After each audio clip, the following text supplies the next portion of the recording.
Bueno, buenas tardes a todos. Muchísimas gracias a los colegas del área de extensión universitaria, Facundo y Valeria, que nos han convocado. Hoy es un honor estar acá. Yo soy médica geriatra, soy especialista en geriatría y estoy a cargo de la unidad de geriatría del Hospital Durán, que en este momento se ha transformado, además de unidad de geriatría, en unidad COVID. Así que voy a contarles un poquitito cómo trabajamos y de qué se trata esto de atender a personas mayores. Así que les voy a pedir si podemos colocar la primera diapositiva. Ahí está mi nombre y mi correo electrónico para cualquiera que quiera hacerme alguna consulta. ¿Sí? Estoy a vuestra disposición. Y la primera diapositiva sería esta. Para poder entender cómo cuidamos a los adultos mayores en esta época de pandemia y con una circunstancia tan especial como es la epidemia de este virus, tenemos que entender primero qué es el envejecimiento. El envejecimiento es un proceso que es universal porque afecta a todas las especies, es lento y es progresivo. El área que se ocupa del estudio del envejecimiento es una ciencia multidimensional, interdisciplina pura, que es el área de ciencias del envejecimiento, o mejor dicho, la ciencia del envejecimiento. Anteriormente se denominaba a todas las disciplinas que abordan esta temática gerontología, y se sigue usando ese término. Por eso, hoy vamos a contar a lo largo de esta charla con dos profesionales especializadas en el tema, que han concluido su carrera como licenciadas en gerontología, y yo voy a hacer hincapié especialmente en la rama de la medicina, que es la geriatría, que se ocupa de la salud de los adultos mayores o de los individuos añosos.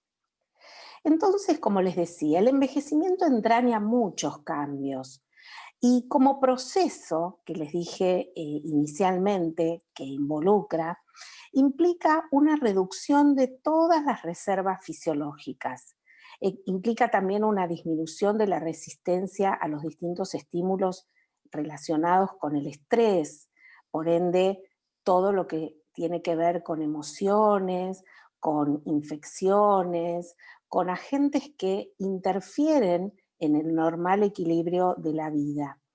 Y es por esto que el individuo añoso, el individuo envejecido, se vuelve más vulnerable a todos estos estímulos y por lo tanto más susceptible al estrés. Por eso las enfermedades en los individuos añosos tienen diferentes presentaciones y características particulares. En la edad avanzada vemos una alta prevalencia de problemas de salud como la diabetes, la hipertensión arterial, la insuficiencia renal o la insuficiencia cardíaca. Todos estos problemas, si bien tienen que ver con la salud de los individuos, también son el reflejo del desgaste del organismo y de este proceso que les describí anteriormente, del envejecimiento.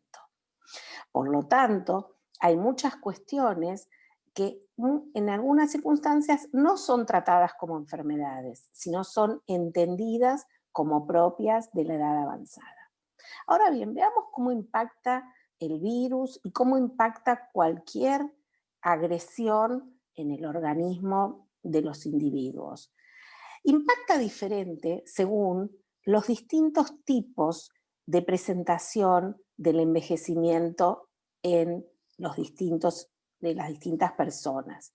No es lo mismo la implicancia que tiene un virus en un organismo robusto que en una persona que es frágil o que en un organismo que tiene cierta vulnerabilidad que lo hace dependiente. Por eso ahí tenemos las imágenes que nos muestran a los individuos con diferentes presentaciones y características en la edad avanzada. Podemos tener individuos robustos o independientes, individuos frágiles e individuos dependientes. La medicina del adulto mayor o geriatría trata de que el estado de fragilidad oscile y trata de llevarlo a un estado de independencia o de robustez y evitar la dependencia.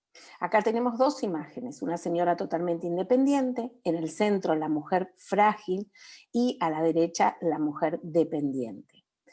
¿Cómo nos damos cuenta si una persona mayor es frágil? Porque le hacemos un cuestionario que está universalmente aceptado, que es el test de fragilidad, y vemos que tiene un cansancio inusual, en general no puede subir un piso por escalera, se cansa mucho al dar una vuelta a manzana y tiene más de 5 enfermedades. También en general se ve en individuos frágiles cuando han perdido más del 5% de su peso total. Ahí tenemos entonces nuevamente la presentación de los distintos ancianos y cómo el virus va a poder impactar en cada uno de ellos. Eso queda a criterio nuestro y eso nos va a permitir ver qué clase de situación o qué clase de escenario vamos a ver representado en este momento de pandemia. Las personas mayores, por todas estas circunstancias que les comenté anteriormente, suelen tener síntomas de enfermedad atípicos o muchas veces escasos. Es decir, la enfermedad suele presentarse con manifestaciones como las caídas, con manifestaciones como los cambios de conducta, con manifestaciones como la falta de apetito o como cuadros de tipo confusional. La presentación del impacto del virus COVID-19 en los ancianos no está, digamos, fuera de esta clasificación. Justamente se presenta un anciano con síntomas muchas veces que no son los característicos del virus COVID-19 que están habitualmente aceptados como los más comunes, como son fiebre, tos, falta de aire, falta de olfato, falta de gusto. Veamos uno por uno. La fiebre. Los ancianos, como tienen un impacto en su sistema inmunológico, a veces pueden no tener fiebre. La tos. Si el individuo mayor está muy adelgazado o tiene una masa muscular reducida, seguramente no va a tener mucha fuerza para toser. Entonces la tos va a ser también un síntoma que quizás esté ausente. La falta de aire la podemos confundir con otras enfermedades, como les comenté anteriormente, que puede tener el anciano como propias del envejecimiento. La falta de olfato, la falta de gusto, también pueden ser confundidas como síntomas habituales del envejecer. Y los síntomas digestivos que da el COVID-19 muchas veces en el envejecimiento son causa frecuente de consulta de las personas añosas. Entonces pueden confundir a los profesionales. Por eso estamos viendo actualmente que en los establecimientos geriátricos y en los pacientes que se nos internan en el hospital con COVID positivo, no tienen ningún síntoma que esté fuera de lo que nosotros estamos acostumbrados a ver como patologías o como situaciones anormales, pero que son características de los organismos envejecidos. Acá ven que muchas veces las presentaciones pueden pivotear, es decir, por falta de oxígeno pueden haber delirios, por la falta de oxígeno que produce este virus. Muchas veces podemos tener dificultad para medir la temperatura y no poder constatarla adecuadamente. La Sociedad Americana de Gerontología y Geriatría nos da algunas recomendaciones claves para encarar la pandemia en las personas mayores. A, B, C, D. Son palabras en inglés, pero las podemos aclarar y registrar. Awareness quiere decir vigilancia ante las distintas formas, como les expliqué antes a ustedes. La manifestación puede ser polimorfa. Behavior, actuar rápidamente y instalar el tratamiento o por lo menos registrar al individuo que es portador y aislarlo, ¿sí?, en un circuito COVID positivo como para que no pueda transmitir el virus en las etapas de mayor probabilidad de contagio. Containment, contener la propagación. Hoy me contaba una colega que en el geriátrico que ella dirige se registraron casos, entonces se aisló a los individuos con esta patología fuera del hogar y a los cuidadores que la tenían también fueron aislados en hoteles. Y ahí se contuvo la propagación. Decisiones, realizar el diagnóstico temprano ante el caso sospechoso.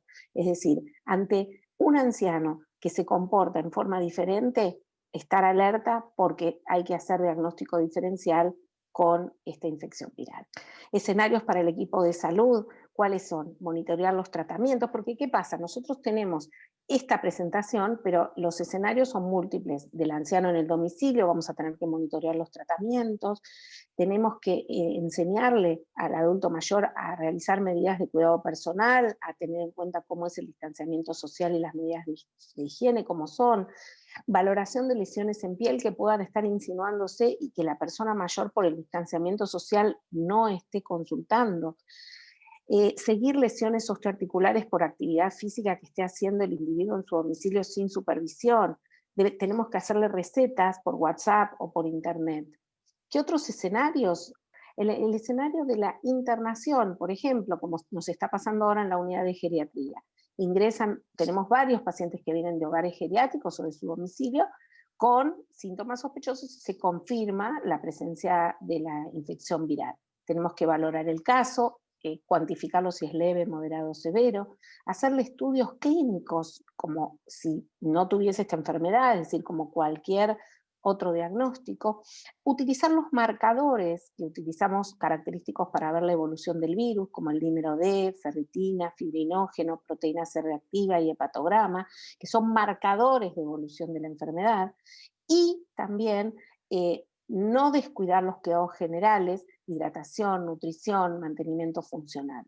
Y recordar, contener a la familia, tratar de establecer comunicación entre los familiares y estos pacientes que ingresan al hospital y que están distanciados de su familia y de sus seres queridos a través de el teléfono celular y videollamadas. Y con esto quiero cerrar mi presentación y dejar un espacio abierto para preguntas y recalcar estas ideas claves como son el impacto del envejecimiento en el organismo y la presentación atípica de las enfermedades, dentro de las cuales puede encontrarse la infección que tanto nos preocupa del COVID-19. Bueno, buenas tardes. Gracias a la universidad por esta oportunidad, que bueno, es otra de las cosas que nos deja la pandemia, la posibilidad de que el tema del envejecimiento esté hoy como principal tema de abordar y donde tenemos la posibilidad, los profesionales que venimos trabajando, de hacer visible la realidad que tienen las personas mayores hoy y frente al COVID. Bueno, yo voy a hablar desde el curso de formación de asistentes gerontológicos y específicamente desde las posibilidades y desde las diferentes formas que podemos tener de mirar el envejecimiento. Como comentó la doctora Cintia Mariñaski, soy uno de los profesionales formados licenciada en gerontología, estoy a cargo del curso de formación de asistentes gerontológicos y mi trabajo de campo es específicamente en domicilio, así que mi aporte va a ser desde este lugar y desde la mirada de lo que sucede en el domicilio. Vamos a hablar de apoyo y no solo de cuidado. Esto me parece que es como la gran oportunidad que tenemos a partir de esta pandemia y en relación a las personas mayores. Para empezar a hablar de calidad de vida.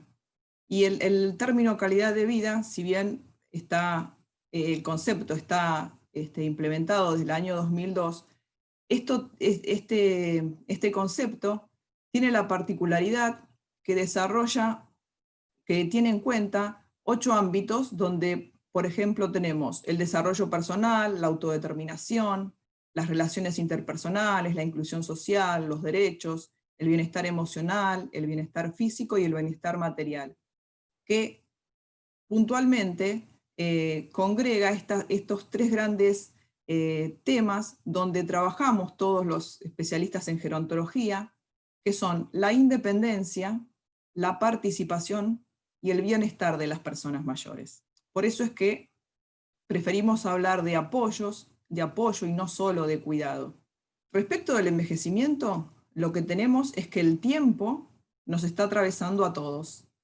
Entonces, este tiempo es lo que nos da la posibilidad, desde el lugar en donde estemos, de ver cómo nos podemos enfrentar a este tiempo, a este paso del tiempo. Y desde cada profesión, qué podemos aportar o cómo podemos contribuir a este paso del tiempo. Acá les muestro algunas de todo lo que hemos vivido y estamos viviendo, todo lo que hemos visto, que la pandemia también contribuyó a visibilizar la realidad, capacidad y necesidad de las personas mayores. La primera realidad es que la mayoría lo habrá visto también, aparecieron muchas actividades para las personas mayores. Todo el mundo haciendo actividades para las personas mayores. De pronto se dieron cuenta, se vio que las personas mayores requerían y estaban demandando actividades, donde se adaptaron estas actividades, que se hacían específicamente en espacios particulares, se adaptaron de forma virtual. Otra realidad que nos muestra la pandemia es que aparecen las conferencias, como estas, donde participamos nosotros, puntualmente. Nos muestra la realidad en los domicilios, que hay personas mayores que están solas, donde sus familiares han tenido que reorganizar la forma de ver cómo acompañar a las personas mayores. Vemos a las personas mayores que han aprendido a utilizar dispositivos digitales, que han aprendido a utilizar el Zoom, desde los estados, desde los gobiernos públicos, desde los gobiernos, nacionales o comunitarios, se han implementado diferentes tipos de políticas para las personas mayores. Fíjense que hasta un programa de televisión, un canal de televisión, con una reconocida actriz mayor de 65 años, grabó un corto para enseñar a utilizar el cajero automático a las personas mayores. En el ámbito domiciliario se fueron adaptando también las personas que acompañan y ayudan a las personas mayores, y lo que pudimos aprender, lo que se pudo aprender, es que pasamos de esta imagen donde muchas personas mayores habían sido citadas para cobrar sus saberes y se estaban amontonadas en los bancos, a tener en cuenta y considerarlas que había que organizarse para que las personas mayores pudieran cobrar sus saberes sin poner en riesgo su salud. Así que esta es una de las cosas positivas, podemos decir, que nos deja la pandemia. Y acá me faltó comentar esto, que dentro de esta organización familiar, que es esta imagen que ustedes ven en el centro del lado izquierdo, dentro de esta organización familiar, también ha habido nietos. Este es un ejemplo de un nieto que se fue a vivir con sus abuelos y su tía, los tres mayores de 85 años, para poder acompañar en esta situación, porque bueno, como comentó la doctora Mariñaski, son personas en vulnerabilidad. Entonces, ¿qué podemos hacer con todo esto que nos muestra la pandemia, lo que podemos ver a través de todo esto que nos muestra la realidad hoy que tenemos con las personas mayores? Nos muestra que tenemos la posibilidad de pasar del asistencialismo, en donde yo como profesional y la persona que posee el conocimiento, hago un diagnóstico con los equipos interdisciplinarios, se abordan se se llega a un diagnóstico y decimos, bueno, para esta persona lo que podemos hacer es esto, frente a lo que se está implementando ya hace varios años, que es el modelo de atención centrado en la persona.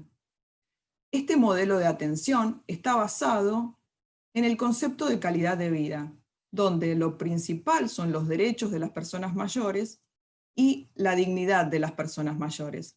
Y en este punto es donde la persona mayor también es portadora del conocimiento, porque el profesional le informa acerca de su situación, la persona tiene autodeterminación y la persona decide qué tratamiento seguir o no seguir respecto de su situación.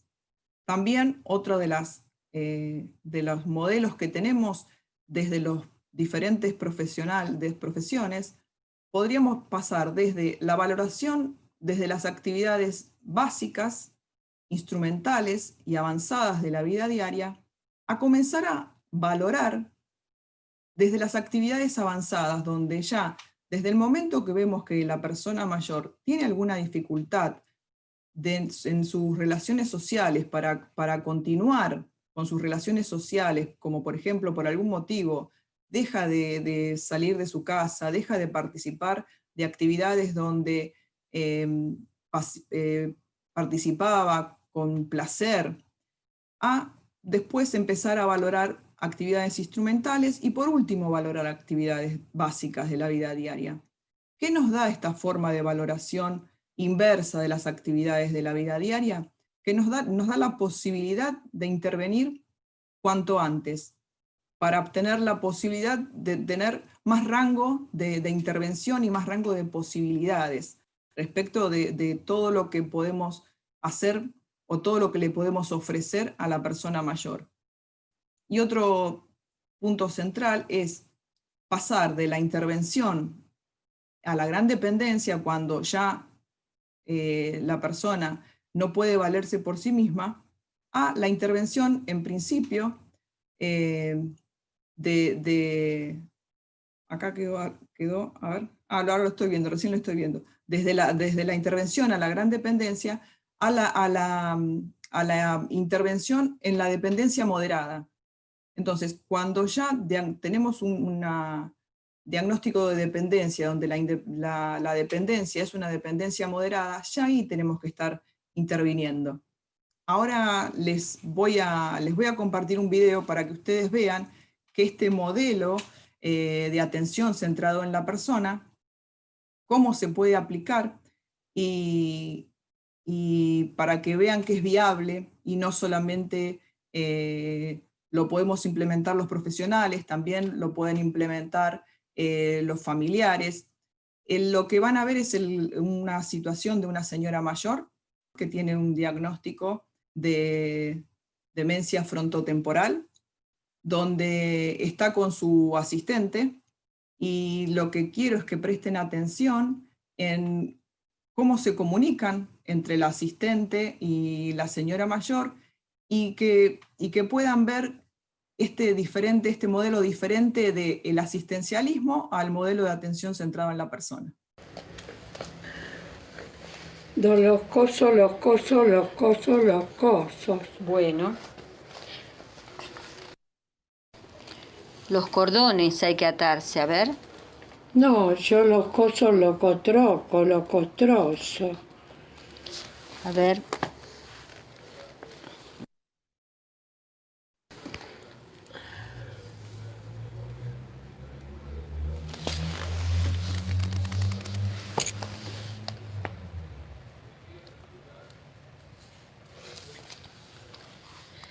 Ahí está, ¿ves? Claro. Faltaba eso. Perfecto. Muy bien. Sí. Ahí pudieron ver lo que es el modelo de atención centrado en la persona. Sí, y pensar en ya las posibilidades y las capacidades que tiene la persona mayor, aún cuando tiene un trastorno cognitivo mayor. Fíjense que lo que hubiera sido esperable para la gran mayoría es, bueno, no se puede atar los cordones, directamente voy yo, se los ato, que es más rápido, no pierdo tiempo, no se pierde tiempo, y de esta manera uno está anulando todas las capacidades que tiene la persona mayor. En cambio, lo que hizo el asistente fue, si bien la señora por sí sola no podía iniciar la tarea ejecutiva de comenzar a atarse los cordones, la asistente se lo informó, se lo comunicó, le mostró cómo empezar a atarse los cordones, y la señora pudo continuar atándose, pudo completar la tarea por ella misma, por sí misma. Fíjense qué importante es esto y qué manera diferente hay de brindar apoyos o simplemente cuidar, que implica el hacer por otros lo que uno a veces considera que el otro no puede hacer. Por eso, lo que más quisiera yo transmitirles y que les pueda resultar viable desde la carrera que estén estudiando, desde su especialización, es que el apoyo o el cuidado oportuno y de calidad favorece la autonomía y mejora la autoestima.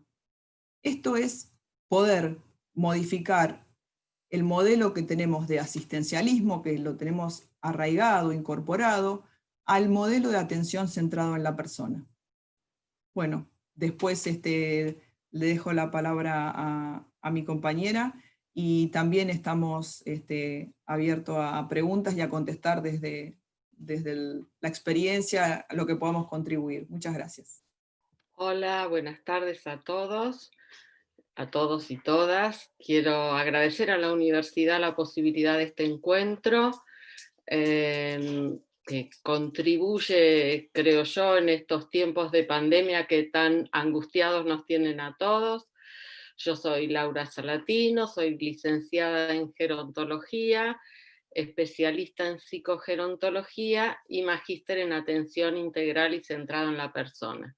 Mi campo de trabajo, más allá de la docencia, es el trabajo como coordinadora en una residencia de larga estadía, residencias que, como basta con mirar un poco en televisión, están altamente impactadas por esta situación de pandemia.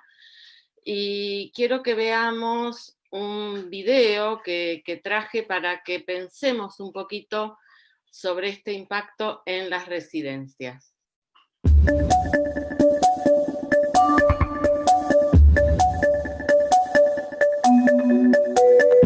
Doña Beatriz no entiende nada. Por Josep de Martí. Doña Beatriz se despierta sentada en un sillón, en una habitación que no ve como suya. Lleva una hora así desde que alguien sin cara, que no reconoció, había entrado para decirle algo que ella no llegó a entender. No puede levantarse. Lo ha intentado varias veces, pero un cinturón blanco y ancho se lo impide. Tiene una sensación extraña, como si la cabeza le flotase. Necesita ir al lavabo. Intenta hablar. No aguanta más. Ya está. Ahora se nota sentada sobre algo húmedo y tibio. Como si viviese bajo una manta muy pesada, sus brazos se rinden ante el esfuerzo de levantarse. Al cabo de unos segundos, doña Beatriz vuelve a dormitar. Desde que ha empezado la crisis provocada por la pandemia de coronavirus, las residencias de mayores, concebidas como sustitutos del hogar, han cambiado radicalmente su funcionamiento. Doña Beatriz tiene 82 años y vive afectada por un deterioro cognitivo que antes del ingreso le impedía llevar una vida normal, y una vez en la residencia ha ido empeorando. Llevaba un año en su nueva casa cuando estalló la pandemia.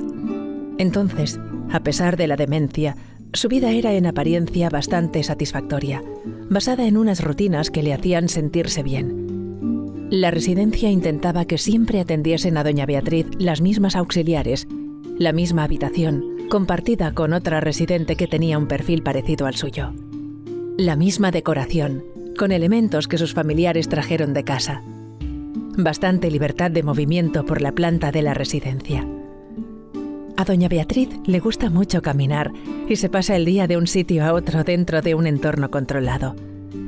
De hecho, cuando su hija venía a visitarla 3 o 4 días a la semana, se pasaban todo el rato del brazo, de una punta a otra del pasillo, o salían a dar una vuelta a la manzana. La médico del centro solía decir que esa actividad física y las salidas a tomar el sol le hacían un gran beneficio a doña Beatriz. Todo cambió hace 2 meses, a principios de marzo de 2020. Primero fue la prohibición de visitas y entradas a la residencia de personas ajenas. Al cabo de poco tiempo, el coronavirus se manifestó en el centro cobrándose la vida de 3 residentes. Alrededor de un 20% de los trabajadores pasaron a estar en situación de baja laboral por haber tenido contacto con los enfermos. Entre ellas, una de las auxiliares que solía levantarla y hacerle el aseo por la mañana. Doña Beatriz notó enseguida los cambios y la tensión, pasando a estar más nerviosa y menos colaboradora en su propio cuidado.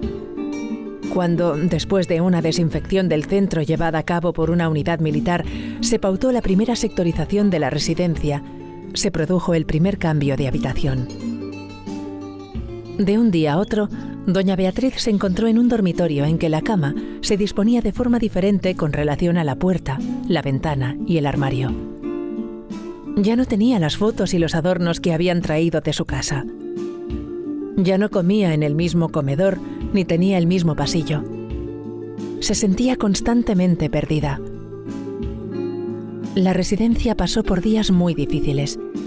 Sin suficientes EPIs homologados para el personal, algunas auxiliares llevaban unas batas blancas que les habían hecho llegar de un matadero local, mascarillas de diferentes tipos y unas cuantas gafas de plástico y guantes de diferentes colores. Estaba confundida, no entendía nada. ¿Quiénes eran los astronautas? ¿Quiénes eran los ojos sin cara que le miraban y hablaban sin boca? ¡Dejadme! Posiblemente pensaba cosas así, pero su comportamiento fue interpretado como agitación y agresividad. Entonces llegó la segunda sectorización, el segundo cambio de habitación y el doble confinamiento. Se decidió, por su propio bien y por el de los otros residentes, que doña Beatriz pasase los siguientes 14 días aislada en el dormitorio. Entonces empezaron los gritos. El centro de salud de la zona ya controlaba por entonces todas las decisiones sanitarias de la residencia. Al cabo de poco, se le prescribieron y administraron medicamentos para bajar su nivel de ansiedad y agresividad. Desorientada y mareada, doña Beatriz fue encontrada en el suelo del dormitorio por parte de una auxiliar. Se prescribió una contención. ¿Cómo? Pero si hace más de 2 años que no las usamos en la residencia. Había que hacerlo. Era por su bien. Con la medicación cesaron los gritos. Con la contención cesó aparentemente la preocupación por las caídas, aunque llegó la incontinencia, que se resolvió con el uso de pañales que se cambiaban a intervalos pautados. El tercer cambio de dormitorio, tras la nueva sectorización pautada, fue mucho más tranquilo. Ahora se debe ir con más cuidado al manejar a doña Beatriz.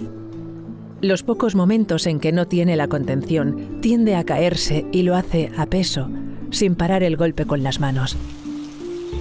Los médicos han corregido la dosis varias veces y han conseguido que no grite, pero se mantenga despierta un buen rato. Ahora come mucho menos y está perdiendo peso.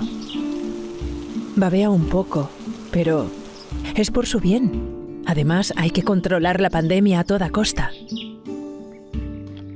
Doña Beatriz no ha muerto durante la pandemia, pero no ha vuelto a sonreír.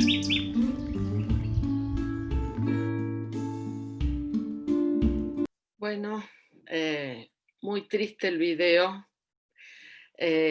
No hemos llegado en nuestro país a esta realidad, pero sí es cierto que el coronavirus vino a irrumpir en un proceso de cambio en el que estábamos quienes trabajamos en residencias. Lucía hablaba del modelo de atención integral y centrado en la persona. Hablaba de derechos.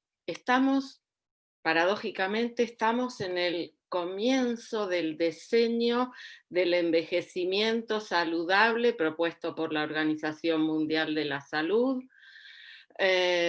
con propuestas basadas en derechos, en la dignidad de la persona como eje prioritario, en la cual se propone este modelo de atención integral y centrado en la persona como trabajo para todas las personas en todos los niveles de atención y especialmente con las personas mayores. Y cuando hablamos de derechos, Lucía hablaba asistencialismo versus el modelo de atención integral y centrado en la persona, porque muchas veces pensamos que atender a las necesidades de la persona es atender a sus derechos, pero no. Eso nos lleva muchas veces a caer en el asistencialismo. Pensar en los derechos de las personas es verlas como ciudadanos, con derecho a la autonomía, a la participación, a decir qué quieren, ciudadanos con voz y voto, que debemos escuchar. Y cuando pensamos en el trabajo en residencias de larga estadía, hay quienes las piensan desde un modelo centrado en el servicio y otras que van siendo cada vez más desde un modelo centrado en la persona. Pero tanto unas como otras atienden y dan cuenta de apoyos basados en la realidad biopsicosocial indivisible que somos todos. Si bien pensarlos centrados en la persona implica pensar en una historia de vida, implica pensar en valores, implica pensar en qué quiere la persona para un proyecto de vida, aún con los deterioros que pudiera tener, aún con disminución de las capacidades funcionales. Porque la Organización Mundial de la Salud nos dice que se puede tener un envejecimiento saludable más allá de la pérdida de capacidades funcionales, que nosotros tenemos que trabajar para que esa disminución sea la menor posible, pero aún con pérdidas funcionales se puede tener un envejecimiento saludable si trabajamos para el mantenimiento de su autonomía y autodeterminación. Entonces, como decía, pensar esto en el trabajo en residencias implica trabajar desde la singularidad de cada persona, desde sus valores, desde sus deseos, y armar un plan de apoyos al proyecto de vida personal para que la persona pueda seguir teniendo desarrollo personal aún en una residencia, porque la posibilidad de desarrollo personal es un derecho para todos en todas las etapas de la vida. Entonces, ¿qué pasa ahora en estos tiempos de epidemia? Todo se trastoca, todo se trastoca. Quienes trabajamos en residencias tenemos que trabajar de acuerdo a protocolos rígidos, estrictos, que son necesarios, obviamente. La residencia con puertas cerradas, la residencia blindada al exterior. Obviamente un trabajo centrado en la persona es un trabajo interdisciplinario. Si vamos a trabajar para la atención y apoyo a un proyecto de vida personal, necesitamos de un equipo interdisciplinario. Pero no todos pueden entrar a la residencia. Entonces tenemos que acotar el equipo profesional que ingresa. Lo demás se hace por videos de YouTube, videollamada, pero no es lo mismo que hacerlo personalmente en el contacto directo. Y trabajar en residencias en este contexto actual implica un trabajo por ahí más del doble o 3 veces el trabajo anterior. ¿Qué implicó desde el proceso COVID, digamos, en la residencia que coordino? Empezar a pensar cómo teníamos que cuidarnos, empezar a capacitar al personal y brindar apoyo desde lo psicológico, emocional al personal y estar apoyando y sosteniéndolos en sus miedos, ¿no? Porque todos tienen familia, tienen hijos, hay quien tiene un marido de riesgo, hay quien tiene padres que son personas de riesgo, entonces estar apoyando a esos miedos. La residencia se tiene que acomodar, se tiene que ajustar. ¿Qué dicen los protocolos? La residencia tiene que tener una zona de aislamiento. ¿Todas las residencias tienen la posibilidad de tener una zona de aislamiento? Realmente no, realmente no. Nosotros sí pudimos, tenemos una zona de aislamiento, tenemos todo el equipamiento para el trabajo en zona de aislamiento y todo el equipamiento con personas que están bien. Pero, ¿pueden hacerlo todas las residencias? Después, ¿qué personal está dispuesto, aún con todo el equipamiento, a entrar a la zona de aislamiento? Porque muchos no quieren. No, yo no me voy a exponer. Obviamente, si la persona es sospechosa de tener COVID, debe ser trasladada. Pero en eso tenemos un gran obstáculo. Cintia decía recién que la manifestación de COVID se da de diferente manera en las personas mayores. Quienes trabajamos con personas mayores lo sabemos. Ahora, ¿lo saben la gente de emergencias que trabaja para obras sociales? ¿Lo sabe el SAME? Hemos tenido muchas discusiones por este tema y eso es lamentable. Entonces, tenemos que trabajar con todo eso. Tenemos que trabajar con familiares que en algún momento dicen, no, yo no quiero derivar a mi papá o a mi mamá. Pero en este momento hay pedidos que no pueden ser atendidos, porque si hay una sospecha de COVID, hay que testear a la persona. Entonces, bueno, ahí se la traslada y después está que regresa, toda persona que sale de una residencia tiene que regresar a aislamiento, aun cuando haya salido, que no pasa, aun cuando hubiera salido para hacer un trámite, que desde ya no salen, el protocolo dice debe regresar a la zona de aislamiento.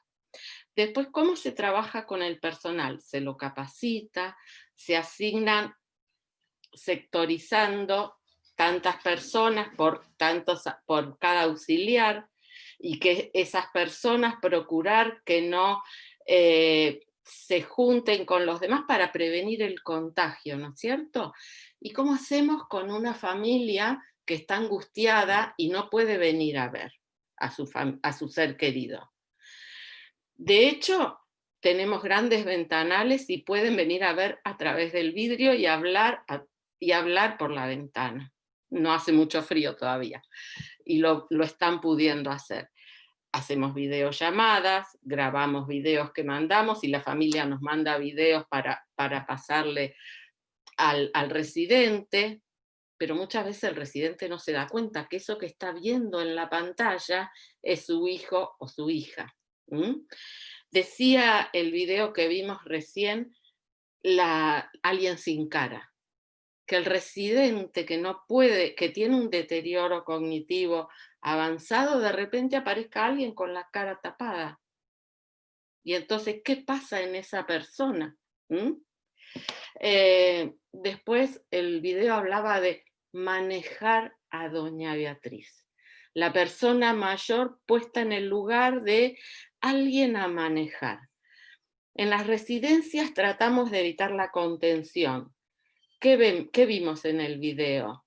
Que por necesidad derivada de la pandemia se aplica contención física, contención química, y es por su bien. Entonces, bueno, son temas que nos llevan a cuestionarnos todo. Mi sensación en estos momentos es que todo el camino gerontológico hacia una mirada integral de la persona, atendiendo a su multidimensionalidad e integralidad biopsicosocial, está quedando de lado porque ahora se prioriza el riesgo de COVID. Entonces, me preocupa que después de que la epidemia pase, porque va a pasar, tengamos que volver a andar el camino recorrido.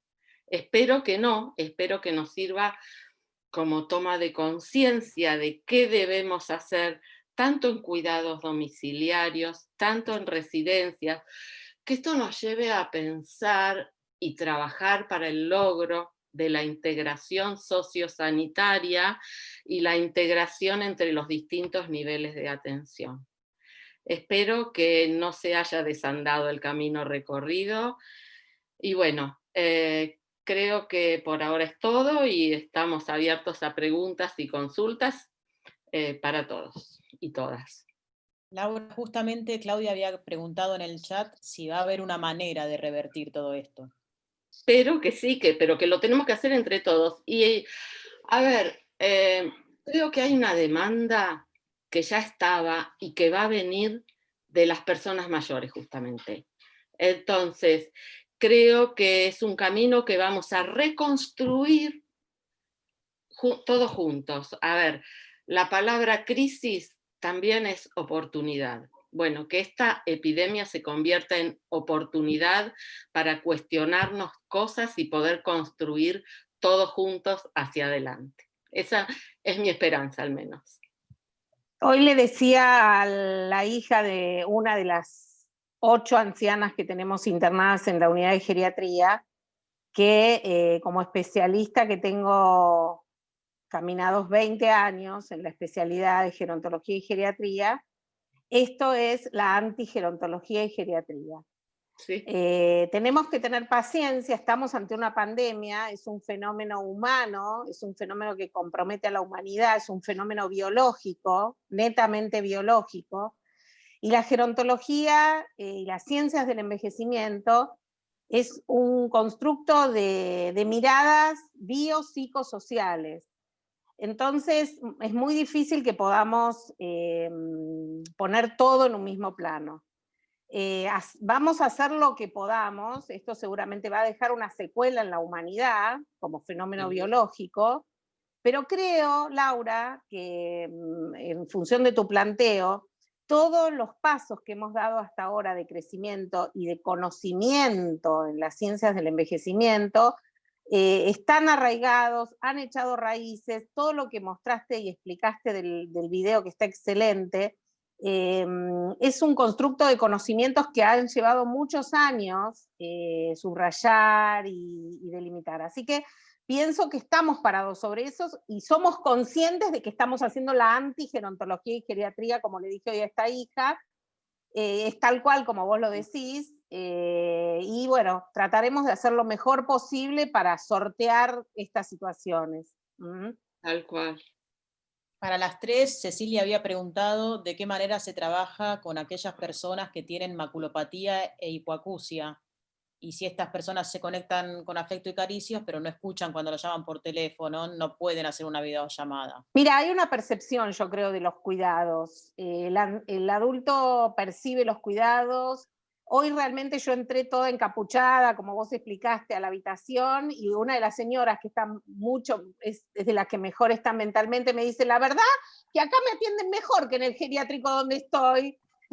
Entonces, bueno, hay una percepción de los cuidados, por más que esta despersonalización surge, por más que hay deprivación sensorial con la maculopatía, la hipoacusia y todos los déficits sensoriales que atrae el envejecimiento, como lo dije al principio.